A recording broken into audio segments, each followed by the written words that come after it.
Hari ini kita akan membahas mengenai pengukuran resilient ya, dan seperti saya sampaikan bahwa kuliah kita ini akan menggunakan project based learning ya. Jadi saya sampaikan teorinya, kemudian nanti seperti biasa Excel-nya silahkan diisi ya. Jadi by progress kita akan melihat ya beberapa pendekatan ya yang digunakan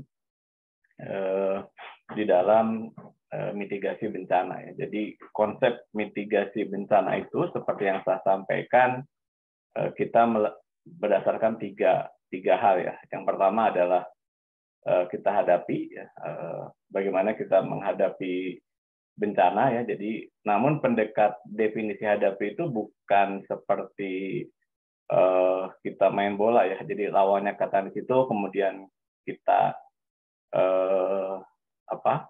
kita lawan ya. Tidak seperti itu. Tetapi dalam beberapa hal ini yang kemudian kita dalam menentukan mitigasi apa yang sesuai, maka kita melakukan dulu pengukuran resilient atau yang kita biasa sebut dengan ketahanan. Nah, kalau di dalam konsep yang digunakan, kalian kan sudah membaca kajian risiko bencananya ya. Kajian risiko bencana di sana ada capacity. Nah, di capacity itulah sebetulnya yang akan kita ukur. Dari ukuran-ukuran tersebut, maka nanti upaya mitigasinya bisa dilakukan. Apakah nanti sifatnya berupa struktural ataupun nanti struktural itu misalnya membangun tanggul ya. Nah, itu kan dalam definisi bencana itu kita menghadapi, kita sering banjir, kita bangun tanggul. Atau nanti yang kedua adalah yang adaptif ya. Jadi adaptif itu kita melakukan sesuatu yang sifatnya itu menyesuaikan dengan keadaan ya. Jadi misalnya saja kalau rumah kita sering banjir, maka yang bisa kita lakukan adalah ya yang biasa masyarakat lakukan, misalkan meninggikan rumah, itu salah satunya. Atau cara lainnya ya, karena banjir itu kan sebetulnya bisa diestimasi ya. Jadi dalam 1 tahun misalkan ketika musim-musim hujan ya, apakah nanti dia mengungsi ya dengan menyelamatkan harta kekayaan dan sebagainya atau seperti apa.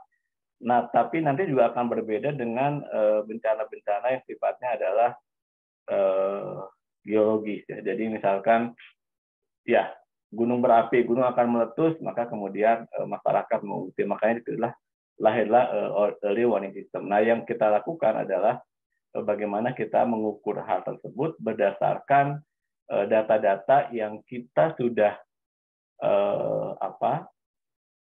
yang sudah dilakukan ya nanti. Jadi makanya kemarin kenapa disarankan menggunakan istilahnya itu data dari lokasi pemetaan, karena evaluasi yang dilakukan dalam kuliah ini adalah berdasarkan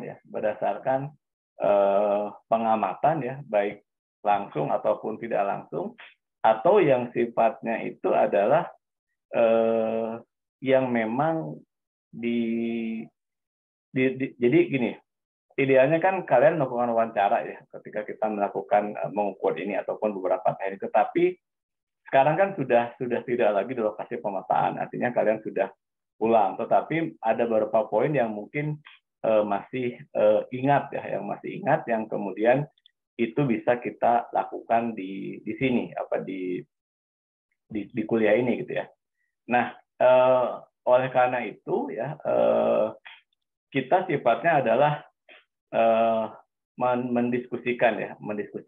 Jadi mendiskusikan dari apa yang pernah kalian lihat ya selama di pemetaan itu ya. Jadi makanya bagi ini kan ada PMM ya, ada Aji, ada siapa lagi kemarin, Ramadhani, Fatika sama Rini ya, Rini Rahma itu ya.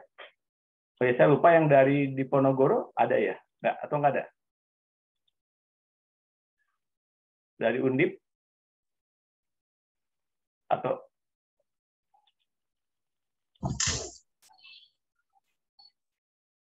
Ya, yang dari Undip enggak ya kan, yang Aji dari UGM ya, terus 3 dari UPN ya. Ya.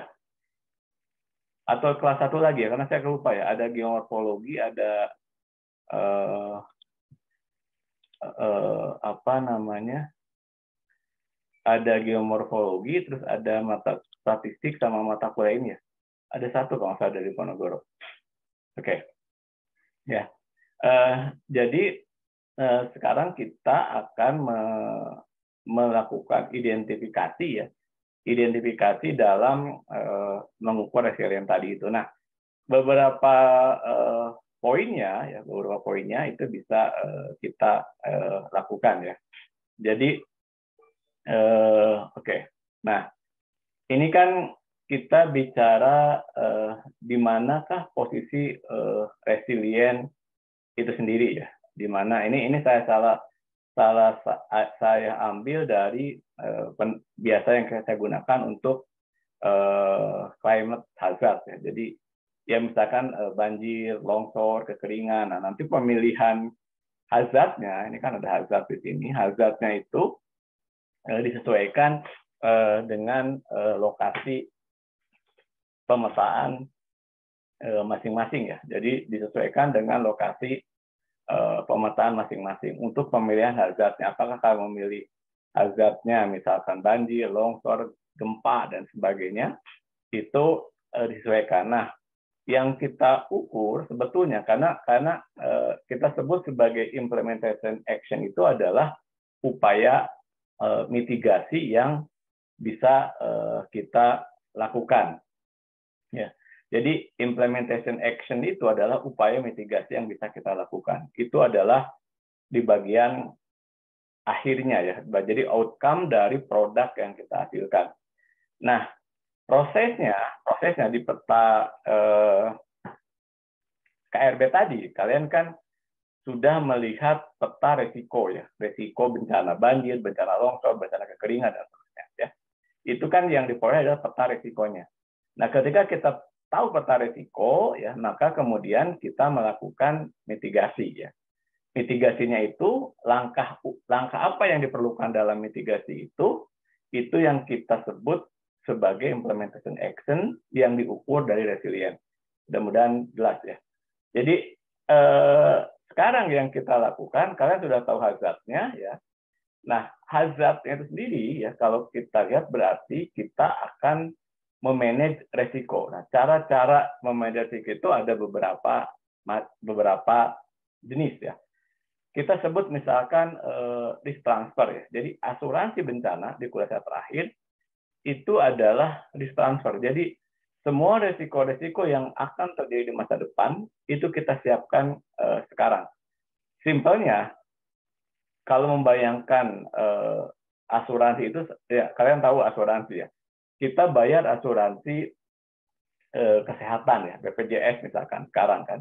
Nah, asuransi itu kan kita bayarkan suatu ketika ya, meskipun ya setiap orang juga tidak ingin ya ketika kita sakit. Jadi kita menerima manfaat asuransi ketika kita sakit kalau kita menggunakan asuransi kesehatan. Tapi tidak semua orang juga tidak berharap itu digunakan. Jadi nah, dalam poin ini sekarang beberapa asuransi bencana juga sudah ada. Nanti di kuliah terakhir akan saya jelaskan dan kalian bisa mencari ya misalkan MyPac ya. MyPac itu beberapa pendekatan yang bisa digunakan. Bagaimana MyPac itu dibangun itu nanti saya perlihatkan. Jadi kenapa sih bisa ada musuh asuransi bencana? Itu ada beberapa kajian yang sudah dilakukan oleh Pak Irwan Melano ya, Pak Irwan Melano tentang si MyPac itu. Nah, pendekatannya mana dari transfer ini? Dan sekarang yang akan kita lakukan adalah resilient tadi. Jadi ketika melakukan resilient, sebetulnya ada 4 hal yang baik dengan sendirinya masyarakat juga sudah lakukan, yaitu culture, budaya ya. Jadi saya pernah menjelaskan bahwa masyarakat Kota Palembang misalkan yang tinggal di tepian Sungai Musi itu kan rumahnya rumah panggung ya, rumah panggung. Karena apa? Eh, dia tahu bahwa kalau pada saat pasang ya, pada saat pasang maka untuk tadi ya, untuk agar dia aman dari banjir, maka bentuknya lebih ditinggikan kira-kira gitu. Nah, eh, itu culture ya. Jadi beberapa ya, misalkan kalau kalau orang Mentawai menyebut tsunami itu sebagai Mong. Ya, jadi itu ada saya sebetulnya ada videonya bagaimana Kompas melakukan kajian di situ tentang budaya masyarakat Mentawai yang begitu peduli dengan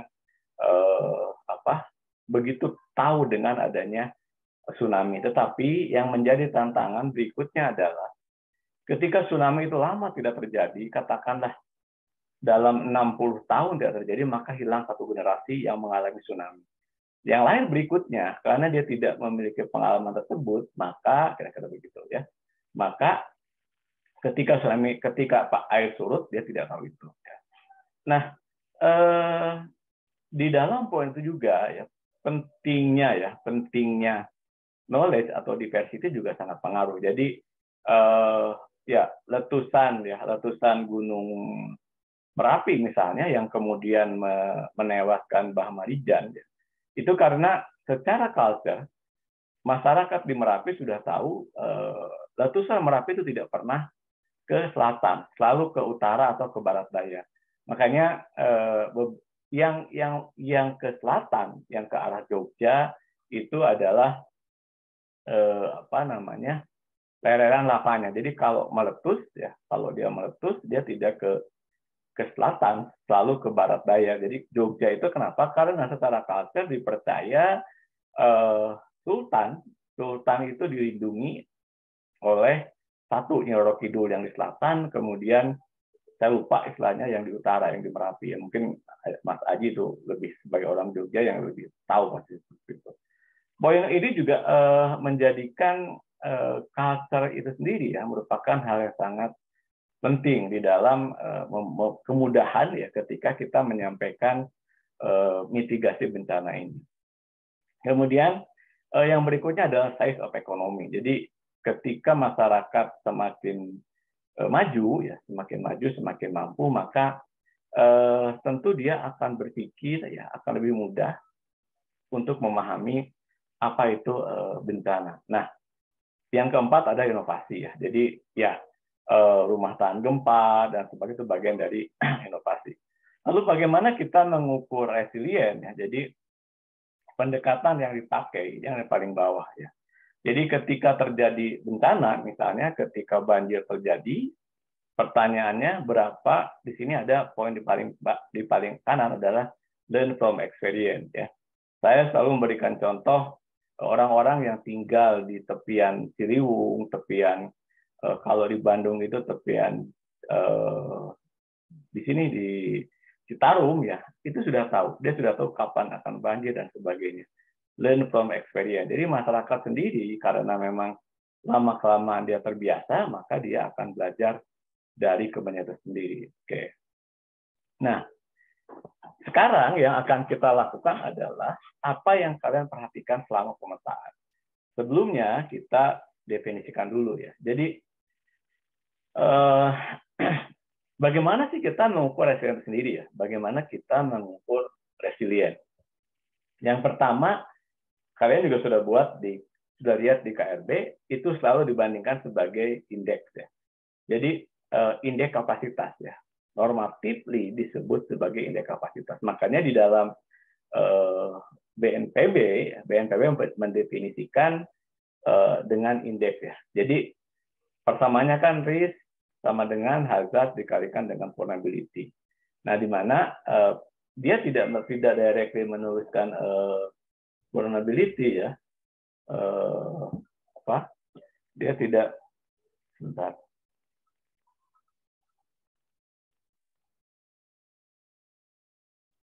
Oke.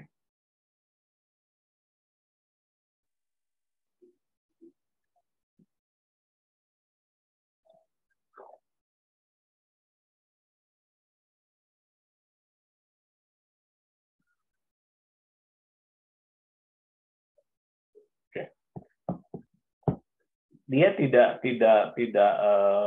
menuliskan sebagai kerentanan, tetapi dia tuliskan sebagai exposure, ya. Dia nggak ada sensitivity dibagi dengan adaptive capacity. Itu karena apa? Indeks, ya. Nah, namanya indeks ini tentu akan ada beberapa poin, ya. Ada beberapa poin yang akan berbeda di antara ketika akan menyusun indeks ini. Oke.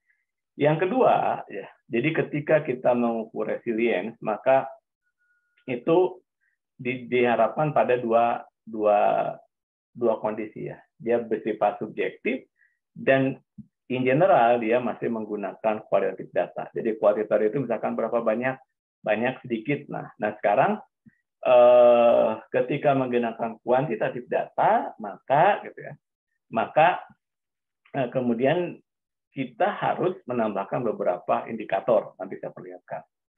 Kemudian prinsip yang ketiga, jadi saya akan jelaskan sampai sekitar jam 1, setelah itu ada lembar kerja, jadi kalian bisa download di dalam PPT yang sudah saya upload di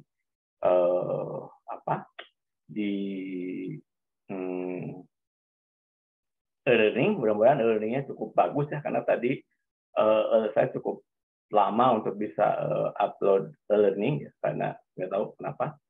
Nah, dari situ, ya, nanti kalian diskusikan. Jadi jam 1 menggunakan template Google Sheet, ya, yang sudah ada. Jadi nanti kita kerjakan bersama dengan mengambil case study di masing-masing konteks pemetaan.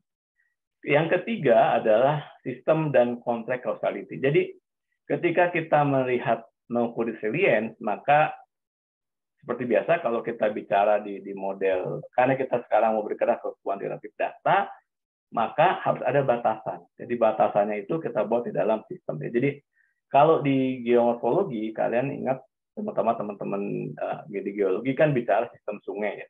Sistem sungai itu kan bicara erosi dan sedimentasi, itu ada sistemnya. Nah, sekarang sistem yang mau kita hitung impact-nya tadi, kita akan menggunakan sistem yang mana? Nah, itu nanti akan saya perlihatkan di bawah. Dan berikutnya adalah konteks causality. Jadi, baik kuantitatif ataupun data, ya, akan memberikan fungsi, ya, di mana itu harus kita petakan. Nah, bagaimana kita memetakannya nanti kita coba. Yang keempat, ketika kita bicara resilient, maka kita harus spesifik membagi dulu shock dan seasonal tadi. Jadi shock adalah kejadian yang namanya shock yang datang mendadak, jadi gempa, atau yang stressor. Jadi ketika kita bicara banjir, ya, datangnya air itu adalah shock. Ya, itu adalah shock. Tetapi perubahan lahan yang ada di hulu itu ada stressor. Jadi itulah makanya kemudian di dalam konsep kebencanaan terkait dengan hidrometeorologi sangat tergantung dari sistem. Jadi shock-nya itu adalah airnya datang ke rumah kita. Ya. Tetapi misalkan kita bertanya-tanya, loh kenapa sih dulu biasanya tidak pernah banjir, ya, tapi sekarang banjir. Maka kita bicara di stresornya. Stresornya di bencana banjir itu ada dua. Yang pertama lahan, yang kedua air. Itu yang kemudian hujan, ya. Kemudian hujan itu kemudian ada pendekatan yang disebut dengan climate change ataupun perubahan iklim. Jadi poin itu harus kita spesifikkan. Kita tidak bisa di dalam membuat indeks resilient di awal satu kesimpulan untuk seluruh bencana, tidak bisa. Tetapi kemudian kita bisa overlay sebagai multiple bencana atau multi hazard, ya. Jadi sebetulnya sekarang di global sudah jarang sekali menggunakan disaster, tapi lebih kepada hazard, kira-kira gitu. Oke. Next-nya adalah desirable, undesirable. Jadi ketika kita menggunakan persamaan ini, ya, itu mudahnya gini. Dalam matematika itu ada dependent variable, ada independent variable, desirable dan undesirable. Jadi ketika membuat persamaan itu kita harus menentukan dulu mana yang menjadi dependent, mana yang independent variable. Ini nanti ketika membuat modelnya. Oke. Prinsip yang keenam, inherent volatility instability, ya. Jadi kenapa kita sebut instability? Karena ketika ada infrastruktur baru dibangun pasca bencana, maka di kemudian hari di polda tersebut maka itu meningkatkan kapasitinya. Ya. Jadi resilient ini bisa diukur setiap saat ya, dan kita juga harus menentukan timeline-nya dulu. Kapan kita mulai melakukan pengukuran? Jadi di dalam mengukur resilient tentu ada rentang waktu. Jadi kalau di dalam model kan kalau bicara spasial dan temporal. Nah, ketika kita bicara temporal ya, ini prinsipnya ini kita ambil dari WF Food ya, World Food Program. Jadi kekeringan misalkan, kenapa ada shock dan stressor? Ya, akibat kekeringan maka terjadi kesulitan pangan. Akibat kesulitan pangan maka terjadi stunting dan sebagainya. Polda akan menjadi banyak. Nah, sekarang di dalam bencana geologi, misalnya, apa yang menyebabkan banyaknya korban? Itu kan yang mau kita identifikasi. Terus kemudian kita tarik ke belakang dan seterusnya. Dan ini yang sebetulnya yang belum banyak dilakukan ketika melakukan pemetaan ataupun kajian di lokasi pemetaan kalian ya. Kebanyakan kan saya ingin merubah mindset kalian ketika melakukan penelitian. Penentuan lokasi banjir dengan metode AHP itu selalu berulang ya. Tetapi sebetulnya kemudian ketika kita bicara mitigasinya dengan ABCD itu sangat abstrak ya, sangat tidak clear sebetulnya apa sih aksi mitigasi yang akan dilakukan di dalam mengurangi risiko banjir tersebut, itu sangat-sangat tidak jelas. Nah, dengan melakukan pengukuran ini, harapan saya nanti ketika kalian membuat tugas akhir, ya itu bisa lebih clear lagi. Yang banjirnya di mana, berapa korbannya, apa yang dilakukan, dan itu bisa dilakukan lebih clear lagi. Oke. Nah, yang berikutnya adalah multiple scale and multi level interaction. Jadi skalanya itu bisa dalam bentuk kelurahan ataupun yang lebih kecil ya.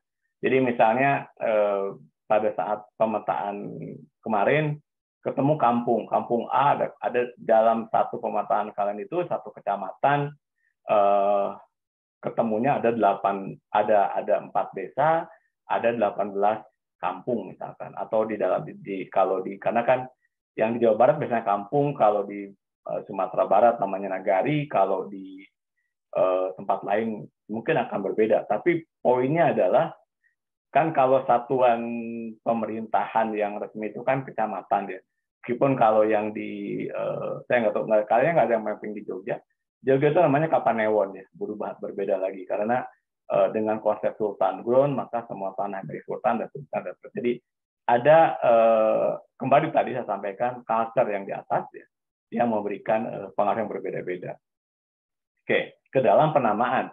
Tetapi apapun nanti penamaannya itu harus dikliarkan. Saya memberikan levelnya ataupun skalanya ya, sekian desa, sekian kelurahan, sekian kampung atau RT atau RW dan sebagainya. Ya. Oke.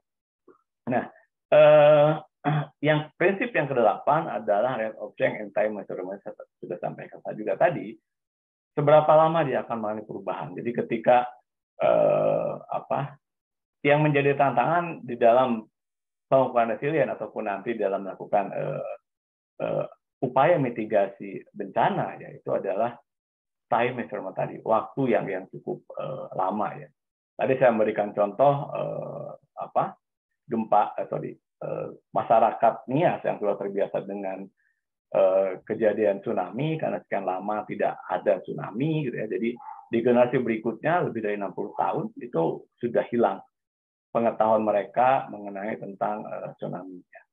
Tetapi beberapa kajian juga yang pernah kita lakukan ya, misalnya waktu habis tsunami Pangandaran, itu semua orang Pangandaran dan sekitar itu nggak berani dia tinggal di pinggir pantai.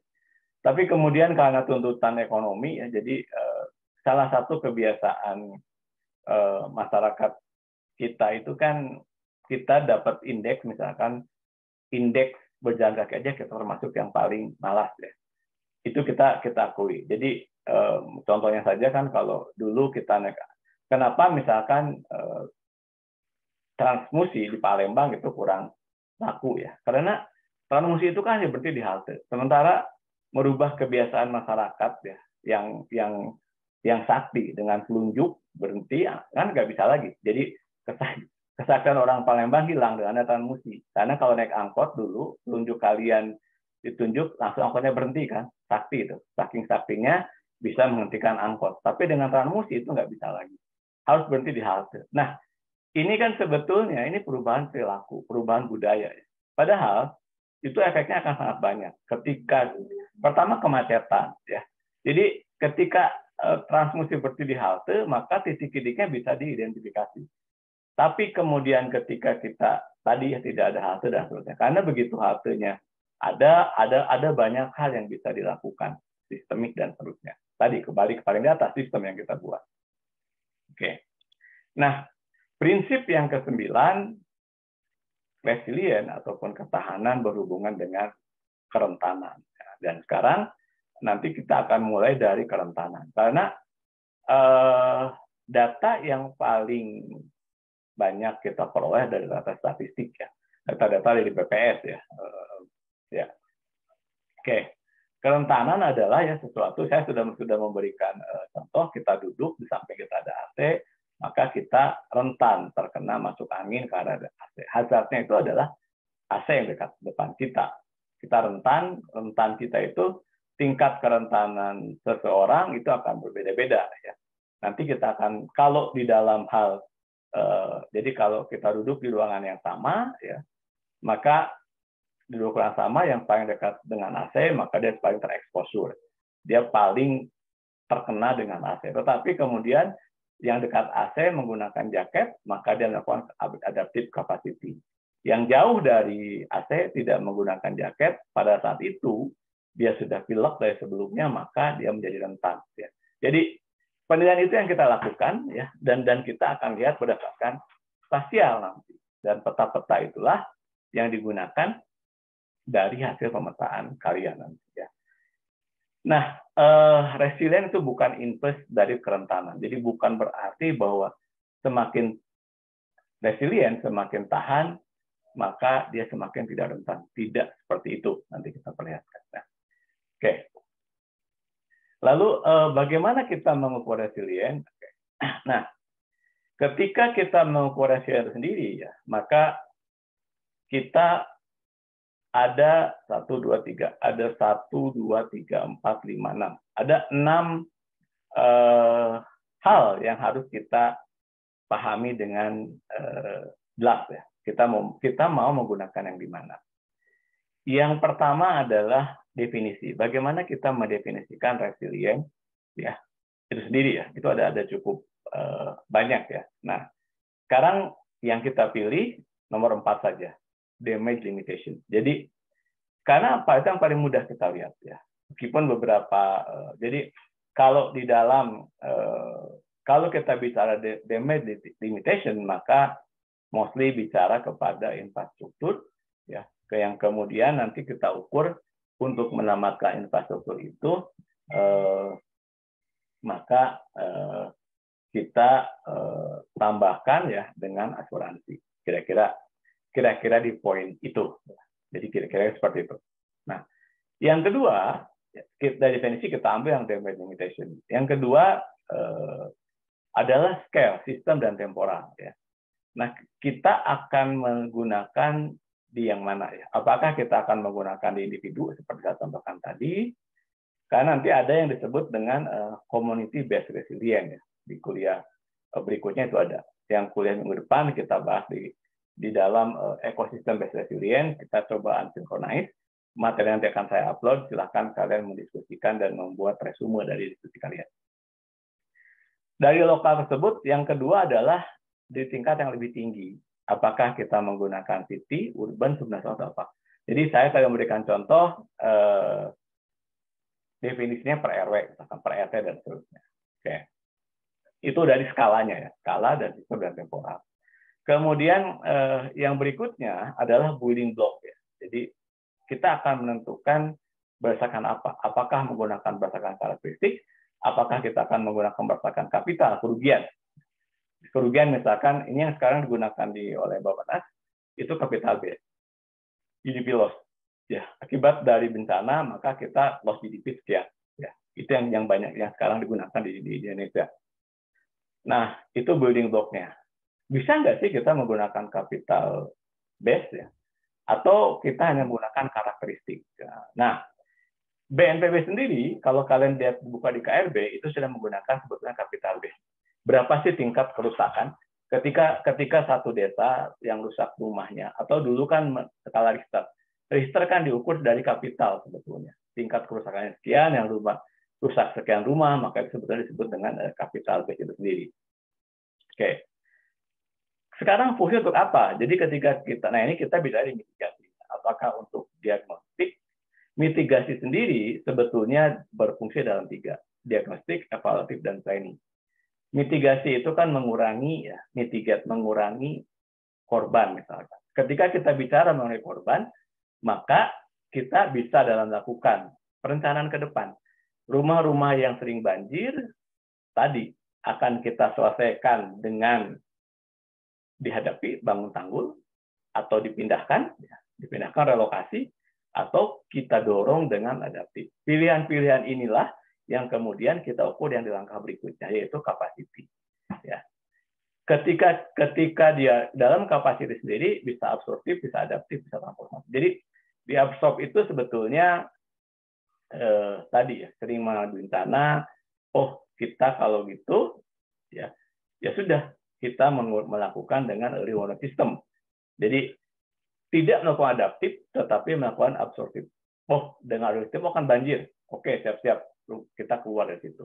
Lalu pertanyaannya, bagaimana? Jadi absorb itu tidak merubah tempat, ya, tidak memindahkan tempat tetap di situ, tapi kita bergerak ketika terjadi banjir. Nah, tapi untuk gempa mungkin tidak. Kita keluar rumah ketika terjadi gempa. Kan kira-kira itu. Ya, itu poin yang dilakukan. Kalau adaptif jelas, menaikkan rumah dan seterusnya. Atau yang ketiga adalah transformatif. Nah, kapasitas sendiri bisa diukur seperti itu. Nah, kapasitas juga bisa diukur dari learning.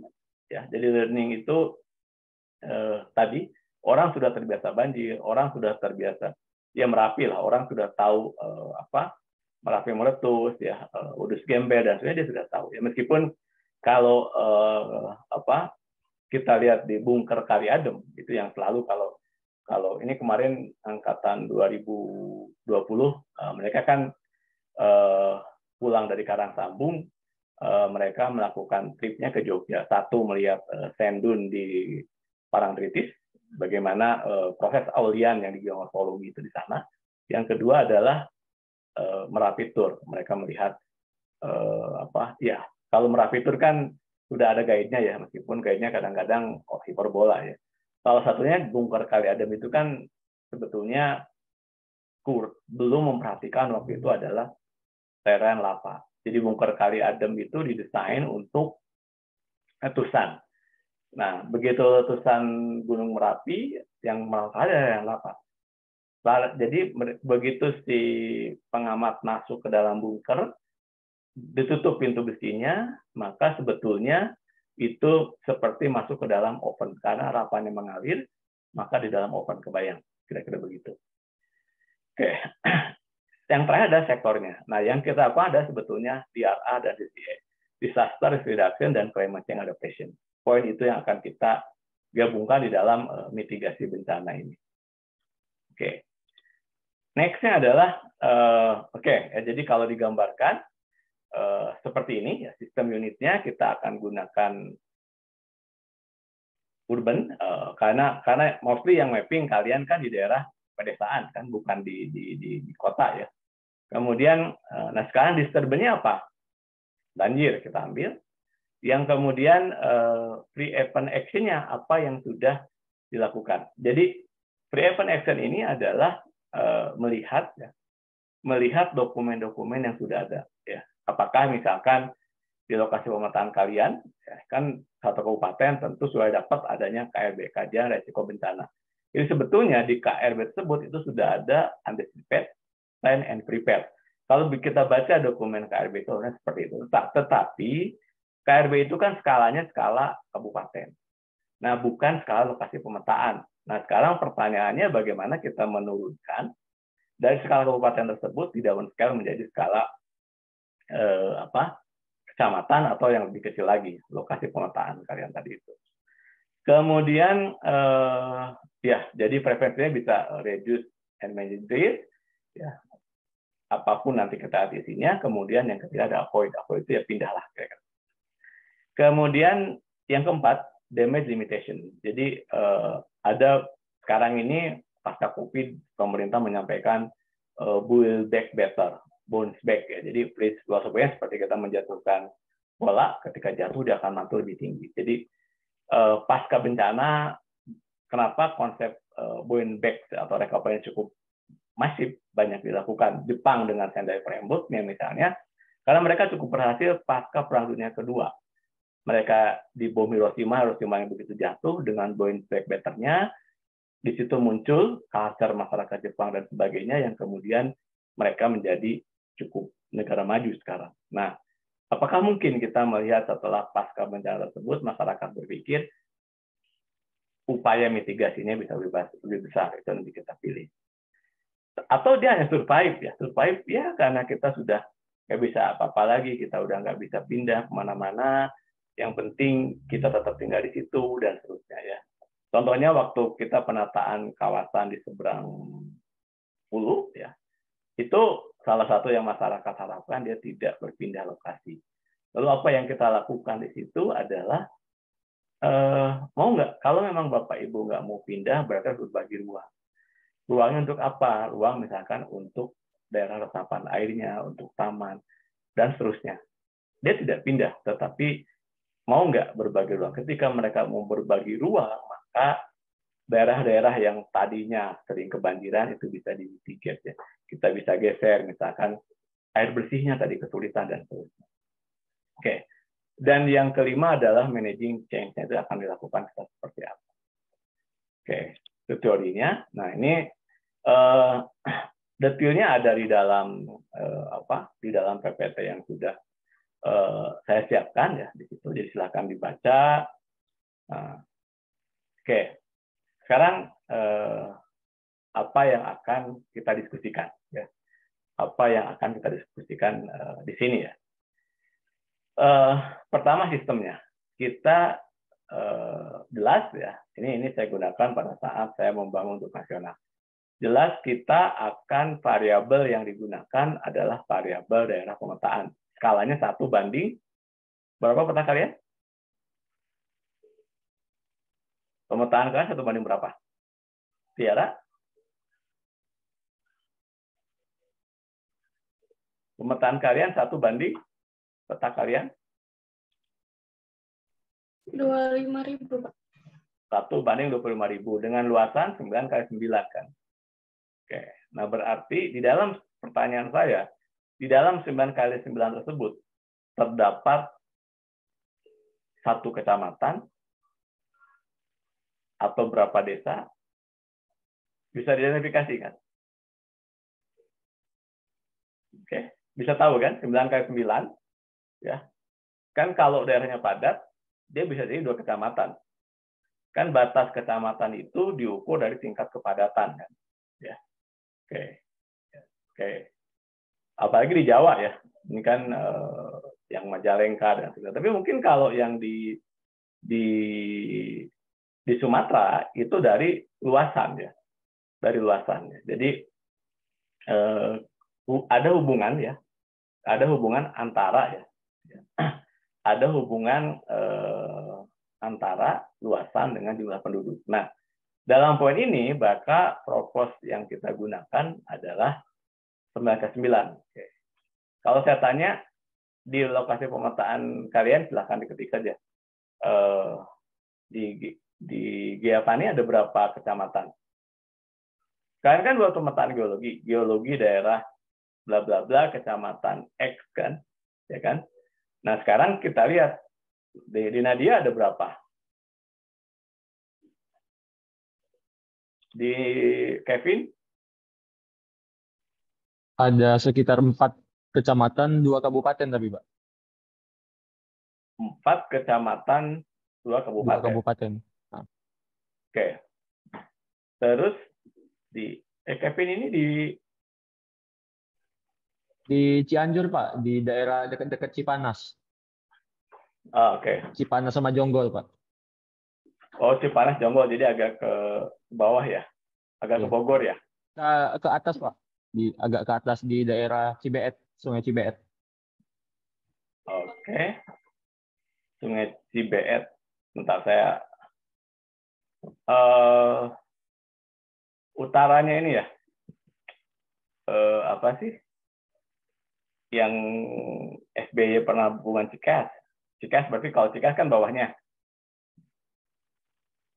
Saya di Cipanasnya, Pak, di dekat jalur alternatif Transyogi. Oh ya ya, lewat Jonggol. Oke ya. Ya. Oke. Berarti kabupatennya Cianjur dan Bogor ya. Iya, Pak.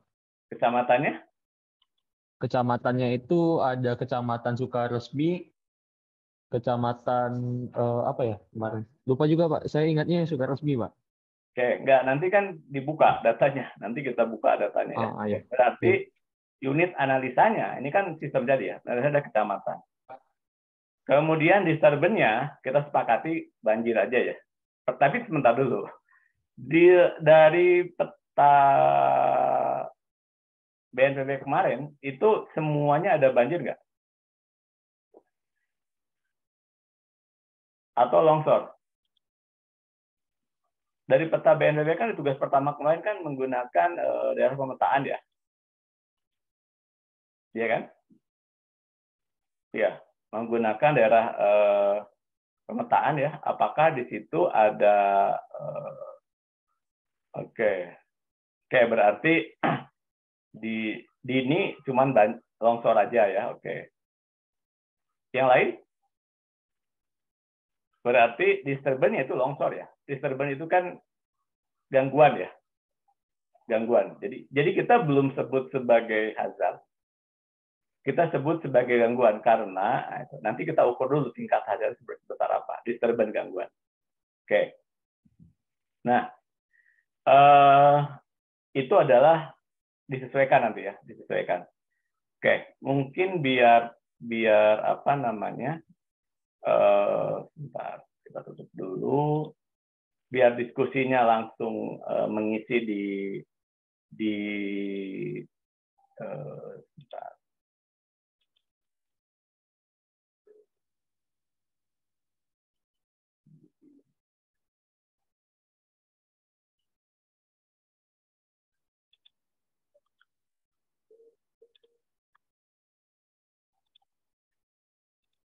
Jadi ininya seperti biasa kan kalian bisa akses ke, saya coba buka dua layar ya. Kalau bentar.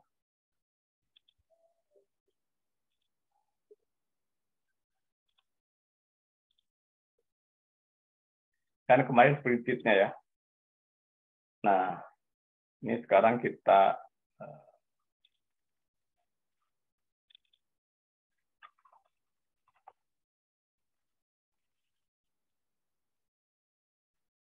oke. Bentar, saya buka dua layar.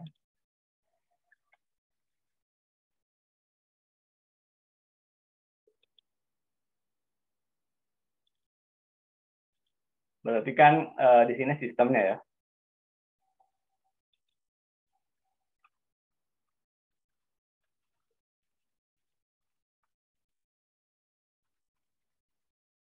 Nah, di sini tuliskan misalkan tadi Kevin ya. Di sini tuliskan nama kabupaten, jadi Kabupaten Cianjur. Kecamatan apa tadi? Apa? Terus, dan karena dua, Kabupaten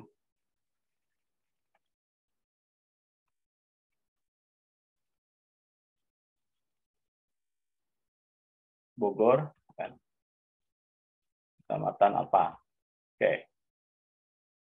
Terus tadi disturbannya, ini misalnya, kalau tadi ini longsor kan,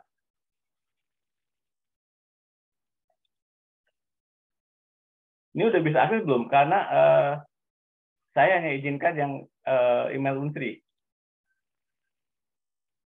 Oke, berarti ya di sini Kevin juga punya longsor. Oke. Oke ya. Nah, terus ya silakan ditulis ke samping ya. Nah, berikutnya adalah building block-nya ya. Building block itu ya. Building block itu kita bicara ada dua ya. Kita bagi di sini. Oke. Kita bicara sebagai kapital. Jadi kapital itu bukan ibu kota, tetapi berhubungan dengan fungsi ya, fungsi dan kebijakan dan sebagainya. Nah, di sini misalkan kan sudah ada kajian resiko bencana, sudah ada misalkan, ya kajian resiko bencana. Nah, itu nanti yang akan dibicarakan ataupun didiskusikan secara lebih detail. Jadi dari kajian, karena ketika kita bicara kapital di situ nanti kita bisa melakukan simulasi ya. Biasanya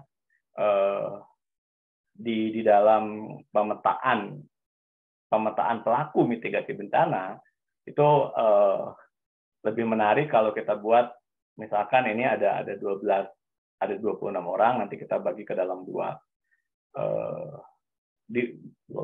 ada pemerintah, ada pihak swasta misalkan di tempat Kevin itu ada Aqua sih bukan di Bogor situ ya, ada pabrik Aqua lah atau apapun ya, usaha swasta di situ. Nah nanti si swasta itu dia berperan,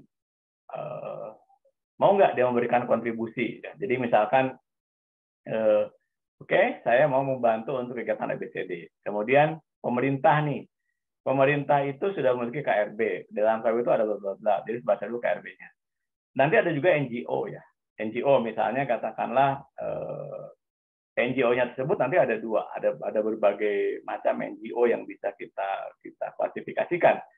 Misalkan NGO yang bergerak di bidang kehutanan ya, NGO yang sistem itu kecamatan ya, dan seterusnya kira-kira gitu. Nah, itu di pemetaan bencana. Tetapi di sini yang kita lihat adalah di kapital itu apakah sudah ada ya? Apakah sudah ada kajian resiko bencananya? Oh, jangan lupa tuliskan nama kabupatennya, karena saya nggak tahu kalian kabupaten mana ini. Ya, oke. Kan kemarin saya lihat kalau di sini kan ini sudah ikut ya, kayak di grupnya Emi ada Fatika, ada Ramadan ikut ke sana, kemudian ada Debbie, ini sama Aji ikut grupnya Tasya. Tasyanya ada nggak? Tasyanya nggak ada ya? Tasya lagi kompetisi internasional geomapping, Pak, di Jogja. Oke. Ya. Oke. Ya, ya mungkin sementara ya ini kan yang penting yang ya Aji, Debbie sama Rini ikut yang ada dulu aja ya. Untuk poinnya adalah untuk bisa melakukan identifikasi di sini. Ya mau ikut grup mana juga silahkan. Oke. Nah, sudah ada belum ya? Kemudian yang berikutnya adalah resilient karakteristik ya. Ini resilient karakteristik ini akan kita diskusikan. Jadi mulai dari learning, option, ataupun flexibility nanti kita lihat. Kemudian yang berikutnya function-nya ya. Jadi fungsi resilient ukuran ini kita gunakan untuk diagnostik, evaluatif, dan planning. Diagnostik, evaluatif, dan planning ya. Itu lihat di di PPT yang saya share itu. Nah, kemudian yang berikutnya adalah capacity. Kita akan mengukur capacity, ya, kapasitas dari lokasi pemetaan kita. Apa saja yang mau kita ukur, nanti kita diskusikan. Jadi saya nanti beri waktu kalau untuk berdiskusi untuk mengisinya. Oke. Nah, itu poin yang pertama. Kemudian detailnya ada di PPT, ya, di PPT ada penjelasan mengenai bentar. Saya tutup dulu biar saya bisa share-nya dulu. Share-nya screen-nya dua.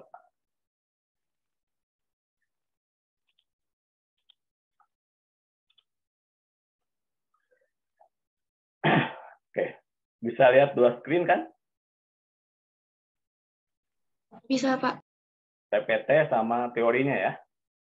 Oke, tadi kan yang saya jelaskan yang ini kan. Oke. Nah, di sini ada contekan data-data yang bisa terukur, yang bisa kalian dapatkan dari BPS ya. Jadi kalau buka Cianjur dalam angka, nanti ketemu kecamatan apa, Vin? Di ini buka Kota Sawah Lunto, nanti ketemu kecamatan dalam angka. Di situ akan ada informasi mengenai macam-macam jumlah sekolah dan seterusnya. Ya, itu mungkin kan pada saat kalian pemetaan tidak sempat menghitung ada sekolah atau tidak perlu. Ya. Atau cara kedua bisa melihat dari spasial ya. Kan dari Google Map begitu kalian buat batasan sekolah itu ketahuan kan ada berapa sekolah di kecamatan kalian itu. Kalau nggak salah di informatika ya kemarin sempat kita coba ya. Kita bisa mengidentifikasi bangunan sekolah, bangunan masjid, ataupun bangunan lain ya yang kita gunakan sebagai hal tadi. Oke, nextnya ini adalah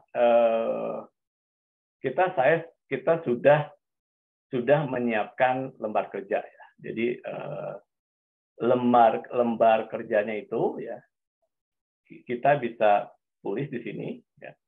Yang di sini nih kita jelas ya. Tadi kan sudah disebut ini hazardnya nih. Disturban ini ya kalau kita tulis di sini ini sebagai spesifik hazardnya. Jadi parameter hazardnya ya, itu adalah clear kan, longsor. Terus unit analisanya ini menggunakan data yang tadi jelas itu adalah kecamatan. Terus, nah magnitude hazardnya, nah ini yang saya sampaikan tadi ya. Di sini ya kalian kan buka peta Inaris, oke? Di situ kan ada yang berwarna merah, hazard tinggi, hazard sedang dan seterusnya kan, oke? Hazard tinggi, hazard sedang dan seterusnya. Itu ada yang di situ. Pertanyaannya, apakah si hazard itu sendiri terjadi di seluruh kecamatan? Tentu saya yakin tidak. Apalagi kalau longsor. Longsor itu akan terjadi di beberapa spot saja. Berarti unit analisanya diturunkan dari kecamatan menjadi desa. Jelas nggak? Kalau kalian buka peta Inarisnya di tugas sebelumnya, ya, di tugas sebelumnya itu kan ada berwarna merah dan seterusnya ya. Nah, untuk longsor misalkan, apakah longsor terjadi di seluruh kecamatan Lembah Segar misalkan di tempatnya Dieni? Oh enggak gitu ya, hanya terjadi di kecamatan apa saja kira-kira itu. Nah, kemudian untuk yang probabilitas ya ataupun frekuensinya itu bisa dilihat di data IRB, Indeks Risiko Bencana Indonesia. Di KLBS ini sudah dijelaskan. Dalam rentang sekian tahun, pernah berapa kali sih kejadian longsor, kejadian banjir, ataupun kejadian lainnya. Ya. Itu. Jadi silakan diambil di situ. Kemudian ya data input hazard. Ya. Data input hazard ini other hazard. Ya. Other hazard yang kalian bisa identifikasi dari peta Inaris. Oke. Ya, itu data awalnya. Nah, tahapan berikutnya adalah kita bicara subsistem yang akan kita lihat. Apa itu subsistem? Oke. Teorinya ada di bawah. Ini contohnya ya. Ketika kita bicara sosial kapital misalnya. Oke. Ya. Sosial kapital itu terkait dengan balikan lagi ke sini. Ya. Ada banyak teori yang bisa kalian ambil. Ini contohnya adalah saya sengaja memberikan contoh yang berbeda. Itu untuk kelautan dan pesisir yang agak jauh ya. Salah satunya hazardnya di dalam ini hazard terkait climate change, bahwa akibat dari climate change terjadi pergeseran sinkron ya. Jadi makanya tadi tanya, kalau yang dari Undip itu katanya kan dari perikanan, dia tahu WPP, wilayah pengelolaan perikanan. Jadi Pak Dr. Kunarso pernah melakukan kajian bahwa pergeseran nelayan di Pekalongan dan di Demak ya, itu karena jadi pada saat nelayan menangkap ikan itu ada batasan disebut WPP. Tidak bisa setiap orang Demak masuk ke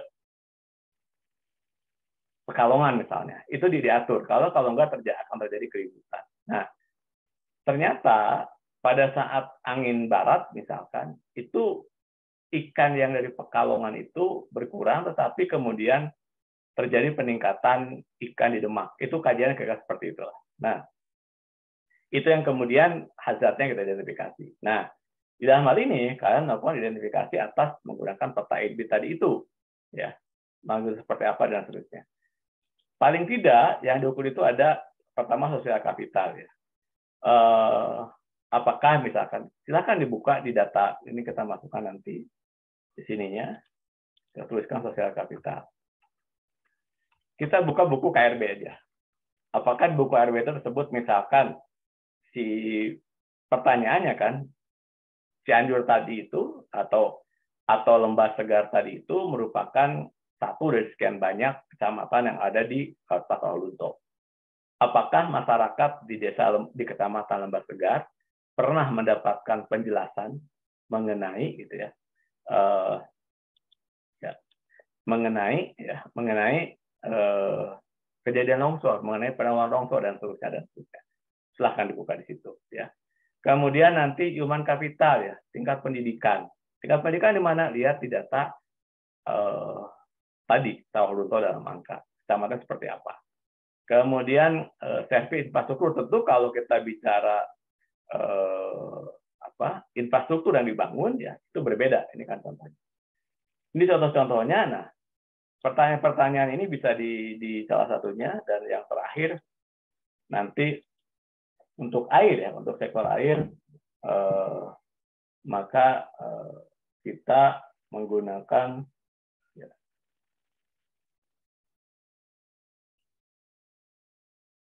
oke ya.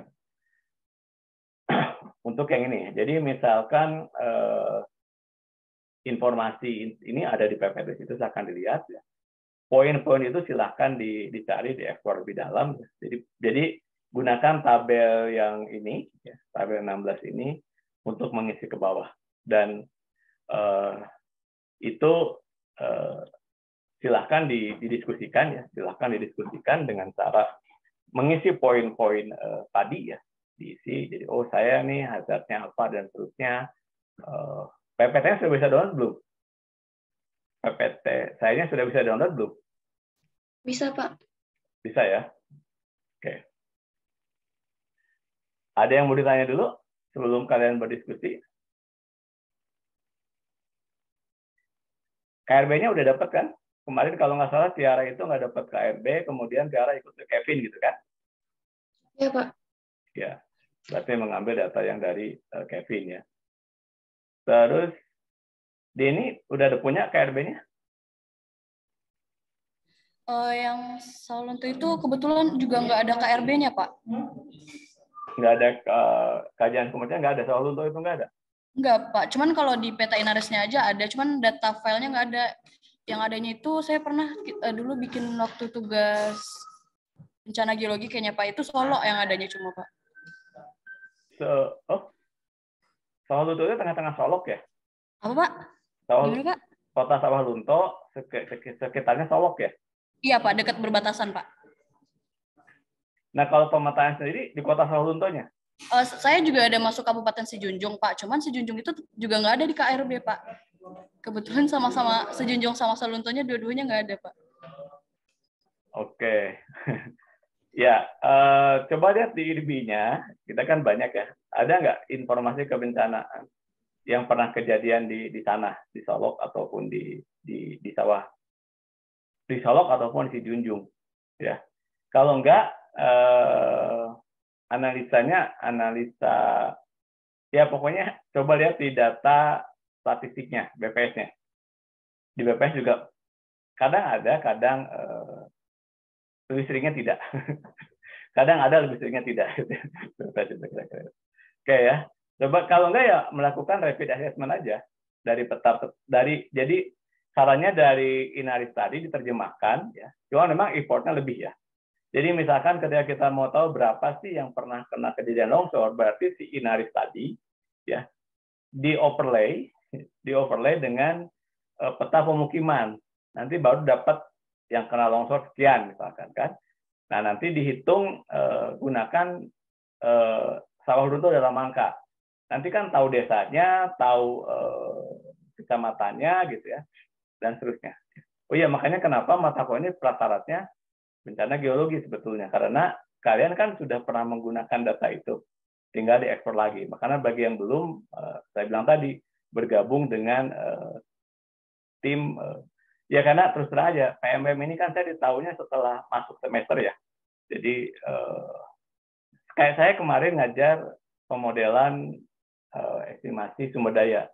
Ternyata sama mahasiswanya, mahasiswa S2-nya dari PTBA. Jadi saya nerangin model mineral, kok pada bengong. Terus saya bilang, kok iya Pak, kami semua satu kali dari PTBA batubara.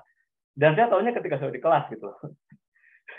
Jadi materi yang saya siapkan itu saya menjelaskan pemodel mineral, yang kuliah mahasiswa dari PTBA yang dia tidak pernah berpikir untuk mengambil mineral, kira-kira gitu. Sama PMM ini juga saya juga tahunya kalian sudah masuk ya. Malah Aji kan baru datang belakangan ya.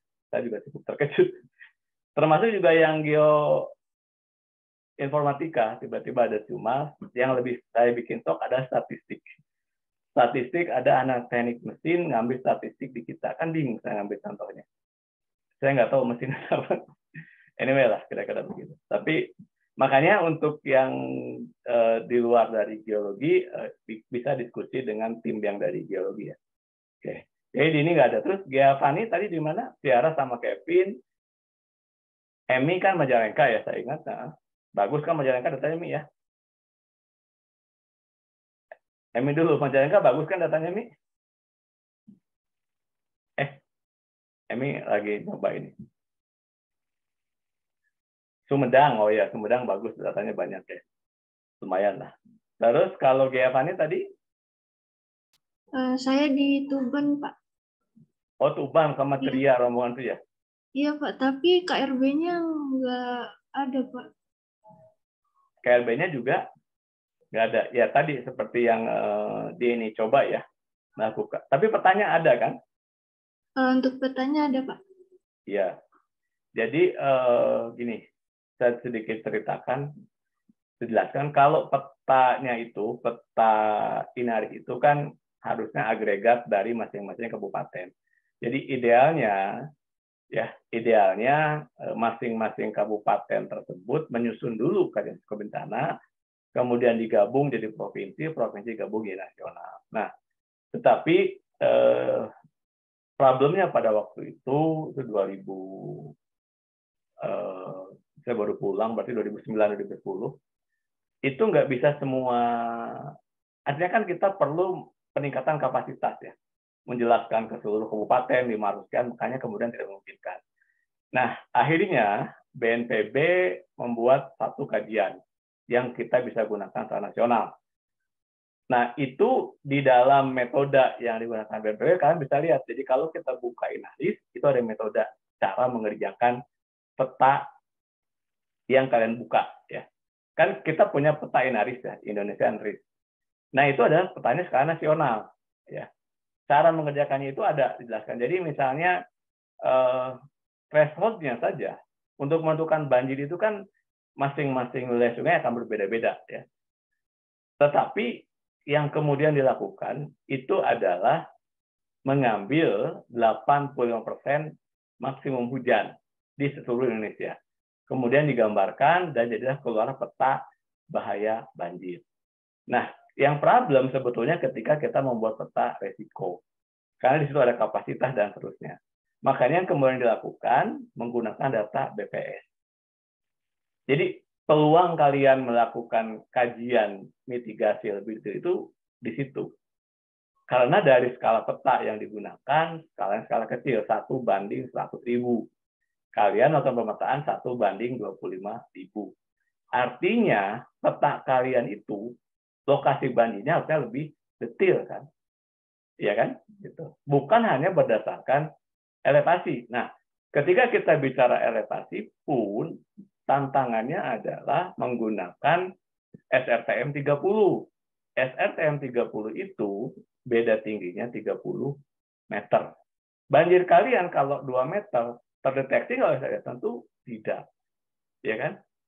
Ya, makanya sekarang diturunkan dengan Alosvalsar, ya. Saya ingatnya di Bajaj Pusat. Alosvalsar yang skalanya itu 1/3 meter. Jadi banjir 3 meter itu bisa terdeteksi. Ya. Malah sekarang dengan INSAR itu bisa turun lagi jauh lebih detail lagi. Ya. Skala peta itu yang terus kemudian diupdate oleh BNPB, kira-kira gitu. Nah, itu peluang kalian di dalam membuat mitigasi bencana. Tapi selama ini yang kejadian berkebalikan.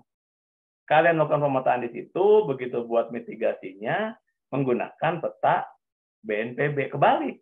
Ya. Harusnya kalian mendetilkan tadi itu. Ya. Dan kalian kan ingat, oh saya lewat jalan ini pernah melihat bukti banjir dan sebagainya. Poin itu yang kita coba ekspor. Silahkan nanti diisi, dan ini saya kasih waktu sampai jam 12 malam ya untuk melakukan diskusi lebih detail yang tadi itu untuk data-data yang ada. Sedapat apapun data yang diperoleh. Sebelumnya saya cek dulu nih. Dita di mana, Dita? Dita mappingnya di? Iya, Pak.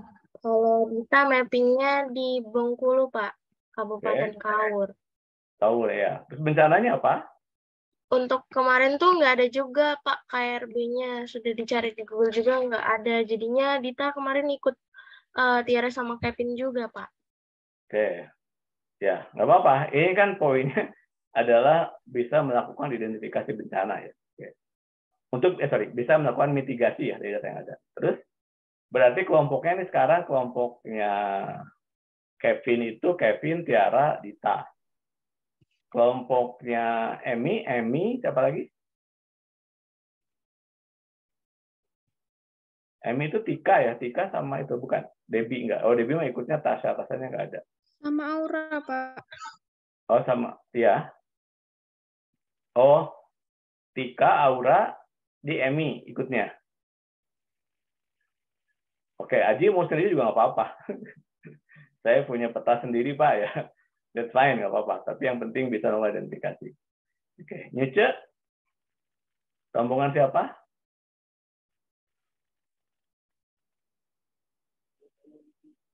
Belum, Ya? Pak. Hah? Belum. Belum. Dapet. Belum Kayaknya dapat. sama Dini, Pak. Sama Dini. Soalnya dia nggak ada KRB kan tadi. Oke. Emang kemarin mappingnya di mana? Di Merangin. Yang di jam. Oh, rombongan ini ya. Silvi ya. Silvi, Beda, Denny. Pak, sama Ulfa. Itu beda Oh, kabupaten. ya kan ada dua ya, rombongan UPA sama rombongan. Kalau Dini kan Dini, kok Dini lagi. Silvi sama Denny. Silvi, Denny sama siapa? Udah mau yang UPA ya? Oke. Kalau Iya, ini siapa sih, ada Vira sama Helen di mana? Kalau saya Pak di Sawalunto. Sawalunto, berarti dekat Dini. Iya Pak. Oke. Kalau saya juga sama Dini, Pak, deketan mappingnya. Kayak berarti ya nggak apa-apa, kita bagi aja kelompoknya Helen, Vira, Nyuce, Dini. Satu ya. Itu nanti bahasnya apa sih benar di situ, isi yang tadi itu. Tapi tetap diisinya masing-masing ya. Karena kan nanti ya, kenapa diisi masing-masing ketika kita nanti buat simulasi ya, simulasi pelaku, nah itu masing-masing akan berbeda perannya. Misalkan di ini jadi pemerintah Kota Sawalunto, Nyuce jadi masyarakat yang terdampak, ya. Vira jadi NGO yang suka demo gitu ya. Terus Helen jadi Pak Camat ataupun Pak Kades ataupun apa itu nanti mendiskusikan. Jadi misalkan tiba-tiba rumahnya Nyuce misalnya ya. Ini kan ceritanya ini simulasinya kira-kira seperti itu.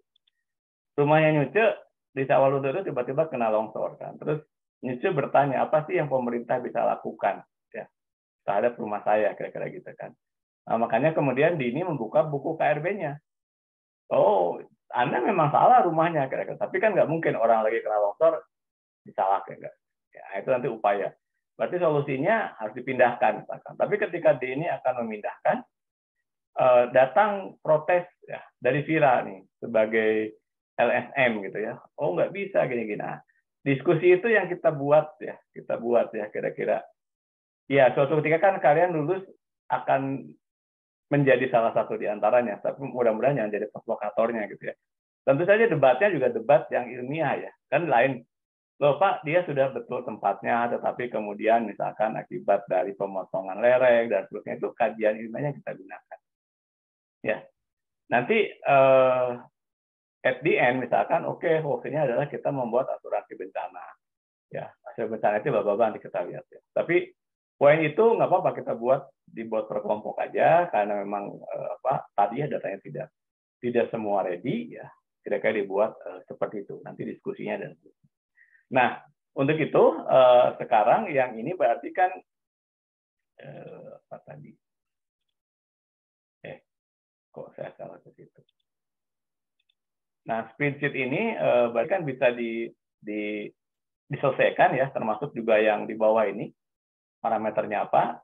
Silahkan didiskusikan ya.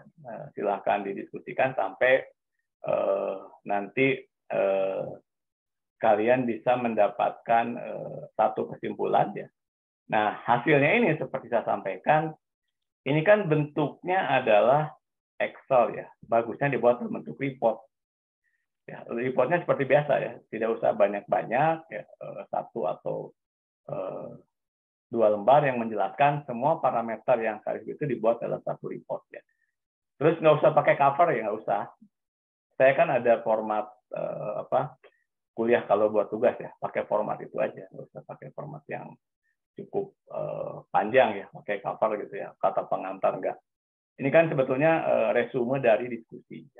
Resume diskusi itu poin utamanya adalah menjelaskan pertanyaan-pertanyaan ada di situ.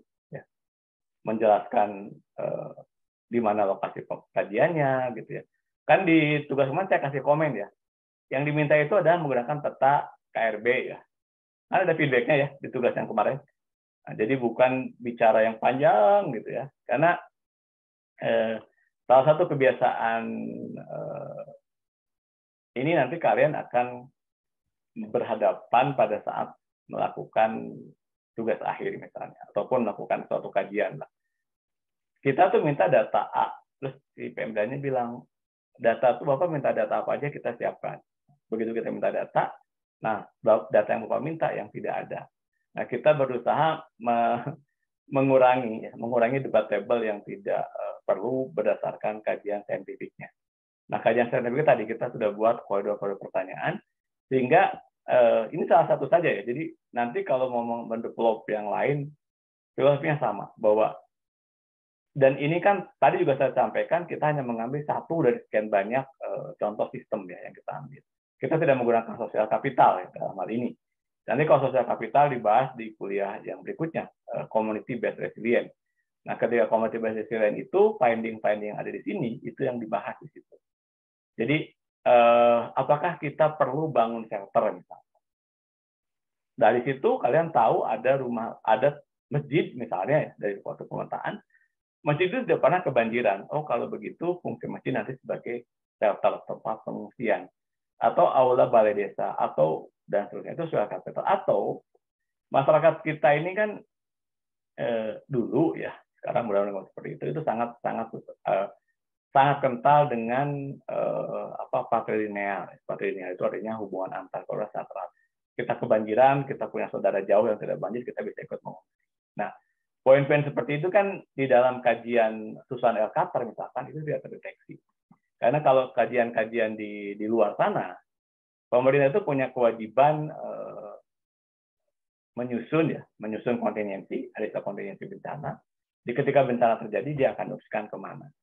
Nah, kadang-kadang studi ini tidak tercover di tempat kita. Kita mau mengcover sekian, ternyata masyarakat sudah duluan mengungsi dibandingkan dengan tadi, karena ada culture. Nah, culture ini kan yang belum banyak dibahas di situ. Ya. Dan kita poin-poin itu yang perlu cukup menarik kira-kira. Oke, jelas nggak apa yang mesti dibuat ya? Diisi kemudian dibuat resumenya. Jadi nanti yang diupload itu resumenya, bukan file Excel-nya tadi itu ya. Bukan file Excel tadi diupload. Jadi menjelaskan karena kan saya persilakan untuk diskusi dan ini recordnya akan